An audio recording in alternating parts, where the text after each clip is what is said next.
ஸ்டாலின் அவர்கள் ஜாதகப்படி சனியுடைய காரகத்தில் கை வைக்கக்கூடாது. துப்புரவு தொழிலாளர்கள், டாஸ்மார்க் விஷயம், செவிலியர்கள், அதேபோல் கரூர் சம்பவத்தில் பொதுமக்களுடைய இறப்பு. அதாவது 2021 ஆட்சி அமைப்பார்னு 16லேயே நம்ம சொன்னோம்.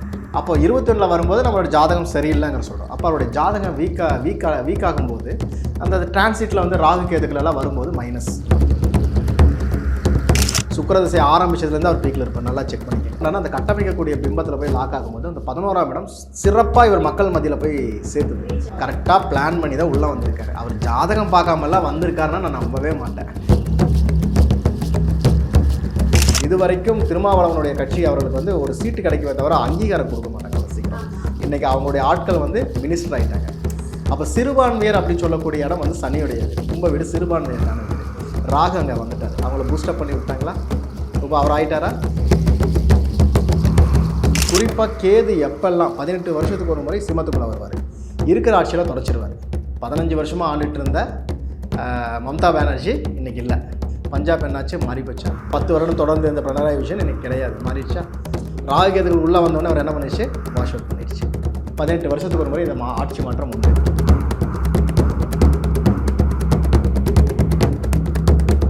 சார் வணக்கம். எப்படி இருக்கீங்க? நல்லா இருக்கு மேடம்.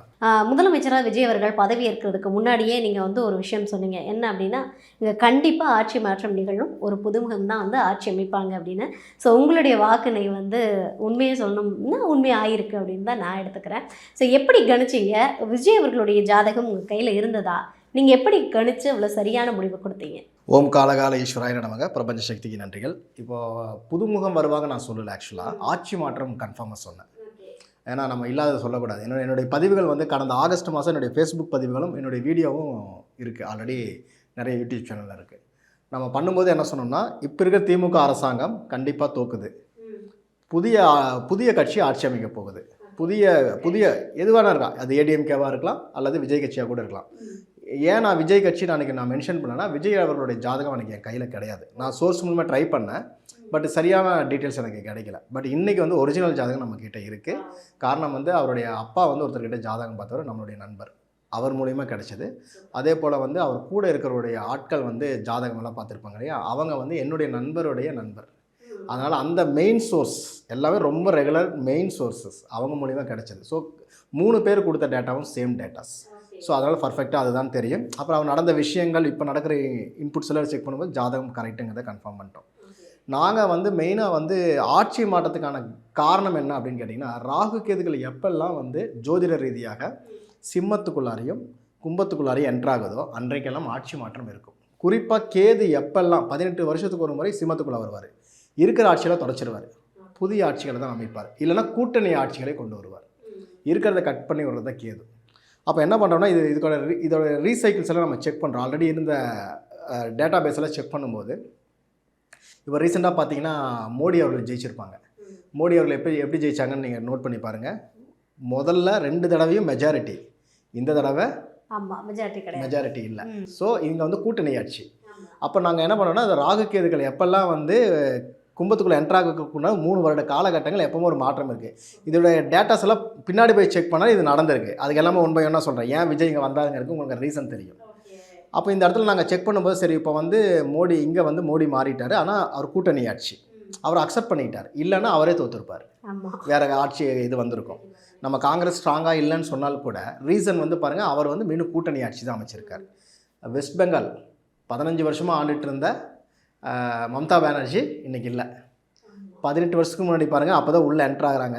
வேற ஒரு கட்சியிலிருந்து அரசியலுக்குள்ளே வராங்க, தனி கட்சி ஆரம்பிக்கிறாங்க. அகைன் வந்து வெஸ்ட் பெங்காலில் ஜெயிச்சு 3 தடவை 15 வருஷமாக இருந்திருக்காங்க. ராகு கேதுகள் உள்ளே வந்தோடனே அவர் என்ன பண்ணிடுச்சு? வாஷ் அவுட் பண்ணிடுச்சு. 18 வருஷத்துக்கு ஒரு முறை இந்த ஆட்சி மாற்றம் உண்டு. ஒன்றாச்சுங்களா? பஞ்சாப் என்னாச்சு? மாறி போச்சா? இங்கே நம்மளுடைய இவர் எடுங்க, கேரளா மாறிடுச்சா? 10 வருடம் தொடர்ந்து இந்த பினராயி விஜயன் எனக்கு கிடையாது, மாறிடுச்சா? அதுக்கப்புறம் நம்ம ரங்கசாமி சார் வந்து ஆல்ரெடி வந்துட்டார். அது ஒன்று மட்டும் விட்டுருவோம், சின்னதாக இருக்கிறனால விட்டுருவோம். இங்கே தமிழ்நாட்டுக்குள்ளே மாறிடுச்சு. சரி, இதோடைய பழைய டேட்டா பேஸ் செக் பண்ணி பாருங்களேன். ஒரு 15 வருஷத்துக்கு முன்னாடி தான் மோடி அவர்கள் வந்து பிரதமருக்கு நிற்கிறாங்க. அதுக்கு முன்னாடி யாருடைய ஆட்சி மாற்றம் இருந்ததா? ஆட்சி மாறிச்சேன்னா அப்போ ராகு கேது இங்கே தான் இருந்தது. நான் சொல்கிறது எல்லாமே டேட்டா பேஸ். இது நம்மளுக்கு மட்டும் கிடையாது, உலகத்தில் நடக்கிற அத்தனை இடத்துலையும் மாறும். ட்ரம்ப் வரவே மாட்டேன்னாங்க, செகண்ட் டைம் வந்துட்டாரா? நீங்கள் எப்படி வேணால் எடுத்துக்கங்க. எல்லாமே இந்த 2 வருட காலகட்டத்துக்குள் நடந்த விஷயங்கள். சரிங்களா? அப்போ இந்த விஷயங்களை நம்ம ஆய்வு பண்ணும்போது இது கண்டிப்பாக மாறுங்க. இது வந்து நான் எப்போவுமே டேட்டாபேஸ் வச்சு 30 வருஷம் டேட்டாபேஸ் எப்போவுமே செக் பண்ணிகிட்டே இருப்போம் ஒவ்வொரு இடத்துக்கும். அதை வச்சு தான் நம்ம சொன்னோம். ஆனால் வெஸ்ட் பெங்காலில் மம்தா பானர்ஜி ஜெயிப்பாங்கன்னு 100% அடித்து சொன்னாங்க. இந்த தடவை வரவே வராது, க்ளீன் ஸ்வைப்புன்னு நம்ம சொன்னோம். ஏன்னா போன தடவையே பார்த்தீங்கன்னா ரொம்ப குறைந்த சீட்டில் தான் ஜெயித்தாங்க. BJP nearby last time. But இந்த தடவை கண்டிப்பாக வருவாங்கன்னு சொன்னாங்க. வர்றதுக்கு வாய்ப்பே இல்லை, ஆட்சி துடை தெரியப்படும் நம்ம சொன்னோம். 100% அது நடந்தது. அந்த அம்மா எனக்கு வந்து நான் ரிசைன் பண்ண மாட்டேன்னு சொல்லி உட்காந்துட்டு அது வந்து பெரிய இஷ்யூ ஆகிட்டுருக்கு. ஸோ இது எல்லாமே வந்து ராகு கேதுக்கள் சிம்ம வீட்டுகளையும் கும்பத்துலேயும் வரும்போது இருக்கிற ஆட்சியாளர்களை கவுத்து விட்டுரும். அப்போ புதுசாக யாரெல்லாம் வராங்களோ அவங்களாம் ஒரு கை பார்க்கலாம். அதுக்காக எல்லாருக்குமே வருமானா வராது. மக்கள் செல்வாக்கோடு இருந்து ஒரு இடத்துக்கு வரலாம். ஒன்றும் இல்லை பாருங்கள், சனி வீட்டில் ராகு இருக்கார். இது வரைக்கும் திருமாவளவனுடைய கட்சி அவர்களுக்கு வந்து ஒரு சீட்டு கிடைக்கவே தவிர அங்கீகாரம் கொடுக்க மாட்டாங்க அவ்வளோ சீக்கிரம். இன்றைக்கி அவங்களுடைய ஆட்கள் வந்து மினிஸ்டர் ஆகிட்டாங்க. அப்போ சிறுபான்மையர் அப்படின்னு சொல்லக்கூடிய இடம் வந்து சனியுடைய வீடு, கும்ப வீடு சிறுபான்மையருக்கான வீடு. ராகு அங்கே வந்துட்டார். அவங்கள பூஸ்டப் பண்ணி விட்டாங்களா? இப்போ அவர் ஆகிட்டாரா? இதே காலகட்டத்தில் பாருங்கள், அம்மாவுடைய ஆட்சி காலத்தில் ஒரு சிறுபான்மையர் இனத்தை சார்ந்தவர் தான் சபாநாயகராக இருந்தார். அப்போது அந்த ராகு கேதுக்களெல்லாம் இந்த மாதிரி வேலைகளை பண்ணோம். நம்ம தைரியமாக சொல்லலாம், சார் உங்களுக்கெல்லாம் வாய்ப்பு இருக்குன்னு சொல்லலாம். இப்போ இந்த கூட்டணி கட்சிகளுடைய ஆதிக்கம் அப்படிங்கிறதெல்லாம் இன்றைக்கி காணாமல் போயிடுச்சு பாருங்கள். ஒன்றா இருந்த திமுக இன்றைக்கி கூட்டணி உடையுது, எல்லாருமே வெளியே போயிட்டுருக்கிறாங்க. அப்போது இதுதான் ராகு கேதுக்கள் பண்ணும். அப்போ இங்கே வந்து புதிய விஷயங்களை உருவாக்குறது தான் அந்த ராகு கேதுக்கள் ட்ரை பண்ணும். அப்போ அந்த அலையும் விஜய் அவர்களுடைய டைமும் சூப்பராக சிங்க் ஆனதுனால இவர் ஜெயிச்சிட்டார். நம்ம ஆகஸ்ட் மாதம் பண்ணின பதிவுடைய நோக்கமே இதுதான். எல்லோரும் சொன்னாங்க 25 கட்சி கூட்டணின்னு அன்றைக்கி யாருக்குமே தெரியாது. ஏடிஎம்கே யார் கூட கூட்டணி, டிஎம்கே யார் கூட கூட்டணி, அது வந்து எந்த விஷயம் யாருக்குமே தெரியாது. ஆனால் ஒரு விஷயம் எல்லோரும் சொன்னாங்க, இந்த முறை டிஎம்கே தான் வரப்போகுது, ரொம்ப ஸ்ட்ராங்காக இருக்காங்க. ஏன்னா எதிர்கட்சிங்கிற ஒரு கான்செப்ட் எடப்பாடியாரால் ஒன்றும் முடியாது, யாருமே ஸ்ட்ராங்காக இல்லைங்கிற ஒரு பேச்சு போயிட்டு இருந்தது. ஆனால் போனதுக்கப்புறம் எப்படி ஜெயிச்சாங்க? அப்போது இந்த 25 கட்சி கூட்டணி இருந்தும் தோற்றதுக்கு காரணம் இந்த கிரகங்களுடைய நிலைப்பாடுகள். அப்போ இது கூட நம்ம அவங்களுடைய ஜாதகங்கள் எல்லாம் அனலைஸ் பண்ணுவோம். நாங்கள் சொன்னது என்னென்னா, அவங்களுக்கு ஒரு பிரசனம் போட்டோம். எங்கிட்ட வந்து ஒரு விஐபி தான் கேட்டார். கேட்டு, சார் 2வது முறையாக டிஎம்கே ஆட்சி அமைக்குமா அப்படின்னு கேட்டார். அவர் கேட்ட கேள்வி பிரசனம் போட்டோம். உதயத்திலேயே கவிப்பு, அதெல்லாமே அந்த கட்டிங்ஸ் எல்லாமே உங்களுக்கு தரேன், நீங்கள் ரிலே பண்ணிக்கோங்க. அதில் பார்த்தீங்கன்னா உதயத்திலேயே வந்து பார்த்திங்கன்னா சனி வந்து கவிக்கப்பட்டிருக்கு. சனி தான் சிறுபான்மையர். அப்போ சொன்னால் டிஎம்கேக்கு சிறுபான்மையர் ஓட்டு கிடைக்காது. சனி தான் மக்கள் செல்வாக்கு. சனி கவிஷர், மக்கள் செல்வாக்கு இல்லை, கூட்டணிகளால் பிரச்சனை. அப்போது கும்ப வீடு கூட்டணி வீட்டை சொல்லும். அப்போ இது எல்லாமே மைனஸ் ஆக போகுதுங்கிற ஒரு விஷயத்தை தெளிவாக எனக்கு புரிஞ்சுது. அதுக்கப்புறம் வந்து அந்த உதயாதிபதியும் மிஸ்ஸு. அப்போ எல்லா விதத்துலையுமே இது ஒரு நெகட்டிவான விஷயத்தில் இவங்க வந்து ரொம்ப ஸ்ட்ராங்காக பிலீவ் பண்ணுறாங்க அப்படிங்கிற விஷயம் மட்டும் தெரிஞ்சது. அதே போல் ராகுவுடைய தொடர்பு இருந்தது. ராகு வந்தாலே மாற்றம் என்பது கன்ஃபார்ம். எல்லாருடைய ஜாதகமே ராகு தொடர்பு வந்தால் மாற்றம் ஆகிடும். இது எல்லாமே நாங்கள் கணிச்சு தான் இந்த முறை டிஎம்கே ஆட்சி அமைக்காது, அதோட ஃபுல் ஃபார்ம். அப்போ அவங்க என்ன பண்ணணும்னு சில பேர் கேட்கும்போது அதுக்கே நான் வந்து சொல்லியிருந்தேன், கூட்டணி கட்சிகளுடைய ஆட்சி தான் வரப்போகுது. நல்லா கேட்டுங்க, கூட்டணி கட்சிகளுடைய ஆட்சி தான் வரப்போகுது, இல்லைனா தொங்கு சட்டசபைன்னு அந்த விஐபிக்கு சொன்னதை அப்படியே என்னுடைய பதிவுகளை எழுதிட்டு நான் என்ன சொன்னேன்னா, நீங்கள் இதில் ஜெயிக்கணும்னு நினச்சிங்கன்னா எவ்வளோ கட்சியை மேக்ஸிமம் சேர்த்துக்க முடியுமோ சேர்த்துக்கங்க. யார் சொன்னாங்கன்னு போய் தெரியாது, அவருக்கும் ஜோதிடர்கள்லாம் இருப்பாங்க இல்லைங்களா, அவங்க பின்னாடி இருக்க ஜோதிடர்கள் மேபி பதிவை படிச்சுட்டு கூட சொன்னாங்களா தெரியல. 25 கட்சி கூட்டணி எடுத்தாங்க, தேமுதிக 10 சீட்டு கொடுத்தாங்க. அதை விட நல்ல வாக்கு வங்கியில் இருக்கிற திருமாவளவனுக்கு கம்மியான சீட்டு தான் கொடுத்தாங்க. சிபிஎம்கெல்லாம் 2 சீட்டு தான் கொடுத்தாங்க. உங்களுக்கே தெரியும், பல வருஷமாக இருக்கவங்களுக்கெல்லாம் ஏதோ ஒரு இடத்துல ஜெயிச்சிருவாங்கன்னு நம்பிக்கைப்பட்டாங்க. ஆனால் பாருங்கள், எல்லாமே தோத்தாங்க. சிறுபான்மையினுடைய ஓட்டுக்கள் தான் அவருடைய மிகப்பெரிய ட்ராபேக்காக போச்சு.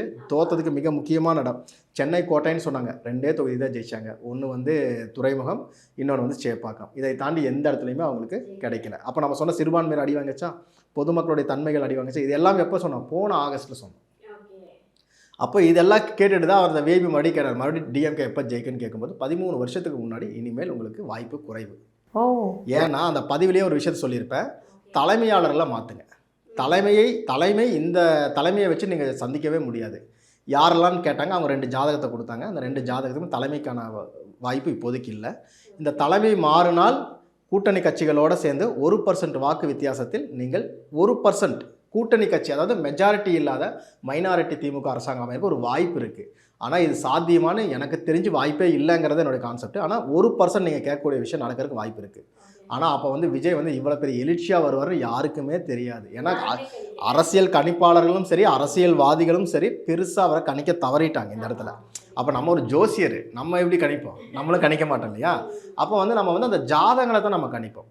அப்படி எடுக்கும்போது நான் பார்த்த விஷயத்தில் ஸ்டாலின் அவருடைய ஜாதகங்கள் வரும்பொழுது அவருடைய திசாபுத்திகள் சரியில்லைங்கிறப்ப தலைமையை மாற்றுங்கணும். தலைமை மாற்றாமல் அவருடைய தலைமையில் தான் சந்திச்சாங்க. அவங்க தயாராக இல்லை.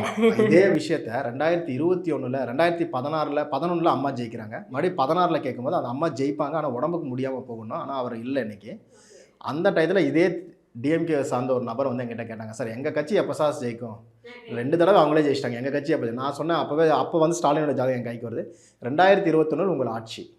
எனக்கு அப்போ வந்து அம்மா தான் அடுத்து உயிரோடு இருக்கிறாங்களா, ஆட்சி பண்ணுவாங்கன்னு எனக்கு தெரியாது. அதே போல் யார் எடப்பாடியார் வருவாரான்னு எனக்கு தெரியாது. ஆனால் அப்போவே சொன்னால் 2021 உங்களுடைய ஆட்சி வந்துடும், ஏன்னா ஸ்டாலினுடைய ஜாதகம் ரொம்ப ஸ்ட்ராங்காக இருக்குது. எப்படின்னு கேட்டாங்க. இதுக்கு முன்னாடி வந்து தேமுதிக தான் எதிர்க்கட்சி தலைவராக உட்காந்தாங்க. 3வது நிலையில் தான் டிஎம்கே ஆட்சி இருந்தது. அப்போது 3வது நிலையில் இருந்த டிஎம்கே 2016 ஈக்குவல் 100 சீட்ஸ் வாங்கி கலைஞர் இறந்த பிறகு இவருடைய ஸ்டாலினுடைய தலைமையில் நிற்கும்போது 100 சீட்டு வாங்கினாங்க. அப்போது அவருடைய ஜாதகம் ரைஸ் ஆகுது. அப்போ இதோட மேக்ஸிமம் எண்டு எங்கே போய் நிற்கணும்னா சிஎம் ஆகிறதுல போய் நிற்கும்.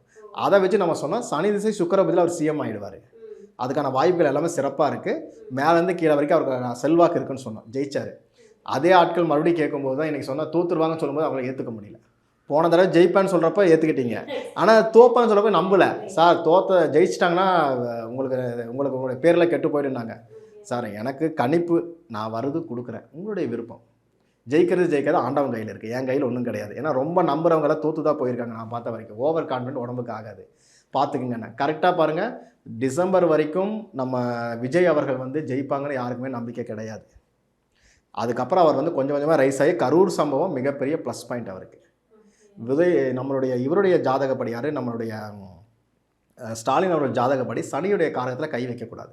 ஒன்று துப்புரவு தொழிலாளர்கள், 2வது வந்து பார்த்திங்கன்னா டாஸ்மார்க் விஷயம், செவிலியர்கள். இந்த விஷயமெல்லாம் அவர் எந்த ஒரு வாக்குறுதியும் ப்ராப்பராக நிறைவேற்றலைங்கிற பிரச்சனை அவருக்குள்ளே இருக்குது. அதேபோல் கரூர் சம்பவத்தில் தான் பொதுமக்களுடைய இறப்பு. அவர் யார் மேலே வேணால் தவறாக இருக்கலாம், அதாவது அது விபத்தாக கூட இருக்கலாம், இல்லை வந்து இயற்கையாக நடந்த ஒரு விஷயமாக கூட. ஆனால் பேர் யாருக்கு கேட்டது? இவருக்கு தான். எல்லாமே விஜயை வந்து ஒரு நெரட்டிவ் செட் பண்ணாங்க, ஆனால் அது ரிவர்ஸ் ஆகிடுச்சு. இதெல்லாம் பண்ணக்கூடாது, எந்த அரசும் பண்ணக்கூடாது. டைம் நல்லா இருந்தால் அவங்களுக்கு சாதகமாக போகும், டைம் நல்லா இல்லைன்னா பாதகமாக போகும். அதுதான் அங்கே நடந்தது. சார், இப்போ வந்து கரூர் சம்பவம் தான் விஜய் அவர்களுக்கு வந்து ஒரு சப்போர்ட்டிவாக மாறி இருக்குது அப்படின்றீங்க. இப்போ உங்கள் கையில் ஜாதகம் இருந்திருக்கு, நீங்கள் நிறைய விஷயங்களை கணிச்சிருக்கீங்க. நீங்கள் இப்போ வரைக்குமே சொன்ன எந்த விஷயமுமே டேட்டா இல்லாமலோ இல்லை ஒரு விஷயத்தை கணிக்காமலோ நீங்கள் பேசல, எல்லாமே டேட்டாவோட பேசுகிறீங்க. ஒரு விஷயத்தை கணிச்சதுக்கப்புறமா தான் பேசுகிறீங்க. இப்போ விஜய் சாரோட ஜாதகம் உங்கள் கையில் இருக்கு இல்லையா? ஸோ அதை பார்த்ததுக்கப்புறம் உங்களுக்கு என்ன தோணுது? ஏன்னா இங்கே வந்து நீங்கள் பார்த்தீங்கன்னா ஒரு கட்சி ஆட்சி மேலே இருக்கக்கூடிய அதிருப்தி தான் வந்து இன்னொரு கட்சி இங்கே ஆட்சி அமைக்கிறதுக்கு வழிவகுக்கும். ஆனால் விஜய் அவர்களுக்கு முற்றிலும் அப்படியே வேறு.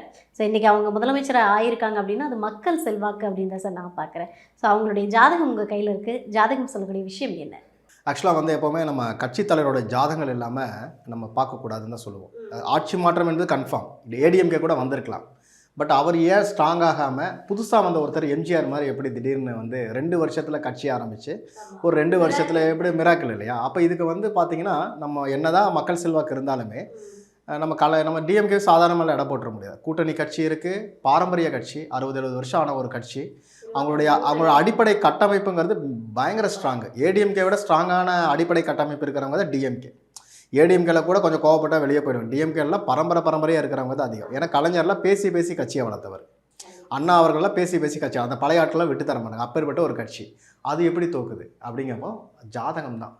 அதாவது உங்கள் கையில் காரில் வந்து இருக்கலே ஹையண்ட் மாடலே கொடுத்தாலும் கூட ஓட்டுற டிரைவர் நல்லா இருந்தால் தான் கார் நல்லபடியாக போய் வீடு சேரும்.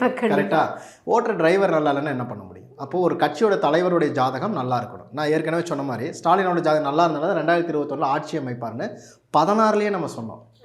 அப்போ 21 வரும்போது நம்மளோட ஜாதகம் சரியில்லைங்கிற சொல்கிறோம். அப்போ அவருடைய ஜாதகம் வீக் ஆகும்போது அந்த டிரான்சிட்டில் வந்து ராகு கேதுக்களெல்லாம் வரும்போது மைனஸ். அப்போ சிம்மத்துக்குள்ளே ராகு கேதுக்களெல்லாம் உள்ளே என்ட்ராகுது. கேது உள்ளே வர்றப்போ அவருக்கு நெகட்டிவ் பாயிண்ட்டுக்குள்ளே போனாங்க. நிறைய பார்த்தீங்கன்னா கடந்த 2-3 வருஷத்தில் அவருடைய பேர் நிறைய இடத்துல கெட்டிருக்கு. அவங்க யாருமே அவருடைய கவனத்துக்கு கொண்டு போகலன்னு தான் சொல்லுவேன். கவனத்துக்கு கொண்டு போயிருந்தாங்கன்னா இந்த அளவுக்கு லேசியாக இருந்திருக்க மாட்டாங்க. ஏன்னா அவரே தோக்குறதெல்லாம் பெரிய விஷயம். ஒரு முதல்வர் ஒரு இடத்துல தோக்குறாருன்னா கட்சி வந்து ரொம்ப அடிமட்ட லெவலுக்கு இறங்கிருச்சுன்னு அர்த்தம். நீங்கள் வந்து பிளான் பண்ணி தோக்குறது வேறு. ஆனால் குளத்தூரில் போய் அவர் தோப்பாரான்னு எல்லாம் எதிர்பார்த்துருந்த இடத்துல தோக்குறதுங்கிறது எவ்வளோ பெரிய விஷயம். ஸோ இது வந்து நான் எப்படி பார்க்குறேன்னா கட்சி ஜாதகத்தை விட அவர் தனிப்பட்ட ஜாதகம் ரொம்ப வீக்காக இருந்தது. அதனால தான் மைனஸ் ஆனார் அவர் பாருங்கள், இன்றைக்கி வந்து அவர் வந்து ஒரு எதிர்க்கட்சி தலைவராக கூட உட்கார முடியாத ஒரு சூழ்நிலைக்கு தள்ளப்பட்டிருக்காரு. இன்றைக்கி உதயநிதி அவர்கள் தான் உட்காந்துருக்காங்க. அப்போ வந்து ஜாதகம் தான் வீக்கு. ஸோ கம்பேர் பண்ணும்போது எடப்பாடியாரோட ஜாதகம் நல்லா இருந்தது. நம்ம என்ன பண்ணோம், 2 கட்சி தலைவர்கள் எடுத்து பார்க்கும்போது எடப்பாடியார் அவருடைய ஜாதகம் நம்ம கிட்ட இருந்தது. இவரை விட இவர் பெஸ்ட்டாக இருக்கார் அப்படிங்கிறப்ப நம்ம எடப்பாடியாரோட ஏடிஎம்கே கான்செப்ட்டில் நம்ம வந்து இவர் ஜெயிக்கிறதுக்கு வாய்ப்பு நல்லா இருக்குது, தைரியமாக இருங்கிற ஒரு கான்செப்டே நம்ம சொல்லிட்டு இருந்தோம். ஆனால் அதை தாண்டி ஒரு ஜாதகம் அப்போ என்கிட்ட எதை சொன்னேன், விஜய் ஜாதகம் என்கிட்ட இல்லை. நிறைய பேருக்கு ஒரு டவுட் இருந்தது, கடகராசியா சிம்ம ராசியா, கடக லக்னமா சிம்ம லக்னமா, ஒருத்தர் மிதுனங்கிறாரு, ஒருத்தர் கன்னிங்கிறாரு, ஒருத்தர் விருச்சிகன்றாரு, நிறைய கன்ஃபியூஸ். அதனால் நம்ம எடுக்கல. அதனால் ஒரு மாற்று கட்சி ஆட்சி அமைக்குங்கிறத மட்டும் நம்ம போட்டோம்.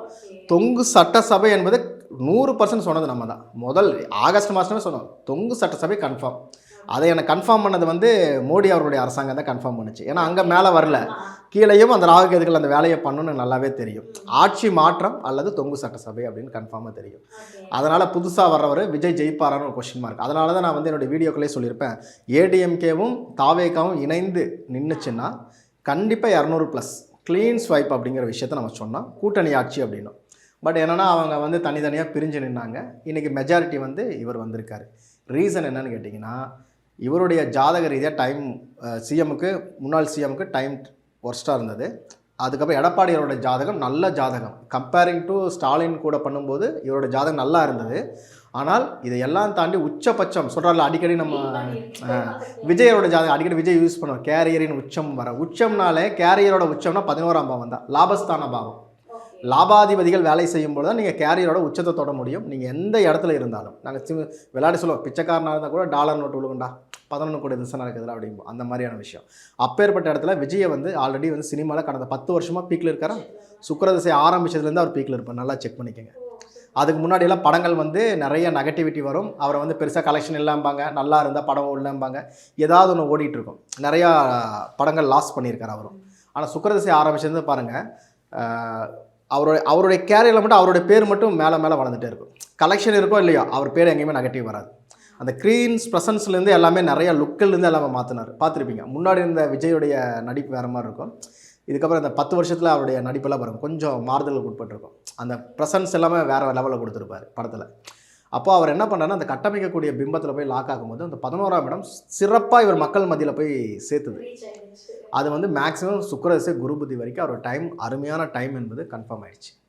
அதனால தான் அவர் கரெக்டாக பிளான் பண்ணி தான் உள்ளே வந்திருக்காரு. அவர் ஜாதகம் பார்க்காமலாம் வந்திருக்காருன்னா நான் நம்பவே மாட்டேன். கண்டிப்பாக அதுக்கு பின்னாடி ரத்தன் பாண்டே அவர் இருக்கார். பட் இருந்தாலும் அவருடைய ஜாதகம் நல்லா இருக்குது. 11ஆம் இடம் வந்து உச்சபட்ச லாபம். நீங்கள் எந்த துறையை தேர்ந்தெடுத்தாலும் உங்கள் வாழ்க்கையில் அந்த உச்சத்தை தொடணும்னா 11ஆம் இடம் வேலை செய்யும். அல்லது 11 கூடிய கிரகத்தினுடைய சாரத்தில்லாத கிரகம் வந்து திசை நடத்தணும். நடத்திருச்சுன்னா நீங்கள் லைஃப்பில் மேலே வந்துடுவீங்க. அப்போ அவருடைய மைண்டில் என்ன இருக்குன்னா, நான் சிஎம் ஆகணுங்கிறது ரொம்ப நாள் ஆசை. அதுக்கான வேலையெல்லாம் பார்த்துட்டே இருந்தார். கரெக்டாக அந்த டயத்தை வந்து ஃபில் பண்ணாருன்னு சொல்லுது. ஸோ நல்ல டைம் அவருக்கு. ஸோ அவருடைய ஜாதகம் தான் அவரை ஏற்றி விட்டுருக்கு. பட் இதே நிலை நீடிக்குமா அப்படிங்கிறது ஒரு கொஸ்டின் மார்க்.